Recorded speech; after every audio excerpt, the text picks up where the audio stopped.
નવસારીમાં ગણદેવી તાલુકામાં 5 ઇંચ વરસાદ ખાબક્યો છે। ગણદેવી નવસારીને જોડતા માર્ગ પર પાણી ભરાઈ ગયા। રસ્તાઓ પર પાણી ભરાતા લોકોને હાલાકી વેઠવાનો વારો આવ્યો છે। અજરાય માર્ગના એક તરફના ટ્રેક પર પાણી ભરાયા। નવસારીથી ગુજરાત ફર્સ્ટનો ગ્રાઉન્ડ ઝીરો રિપોર્ટ આપને બતાવવો છે। નવસારી જિલ્લામાં સાર્વત્રિક વરસાદને કારણે જનજીવન અસ્તવ્યસ્ત બન્યું છે। હાલમાં ચીખલીમાં હોય કે ગણદેવીમાં હોય, હાલમાં 5 થી 8 ઇંચ જેટલો વરસાદ ત્રણેક તાલુકામાં નોંધવા પામ્યો છે।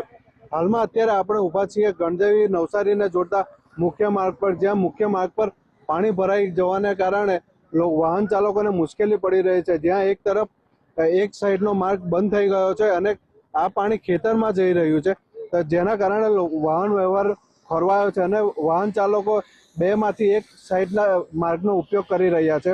એક તરફ જ્યાં સાર્વત્રિક વરસાદ નોંધાયો, ગણદેવી તાલુકામાં 5 ઇંચ જેટલો વરસાદ હાલમાં નોંધાવા પામ્યો છે, જેના કારણે લોકોને ખૂબ જ મુશ્કેલી પડી રહી છે। જ્યારે નવસારી અને ગણદેવી રોડ પર પાણી ભરાવાના કારણે લોકોને ખૂબ જ મુશ્કેલીનો સામનો કરવો પડી રહ્યો છે।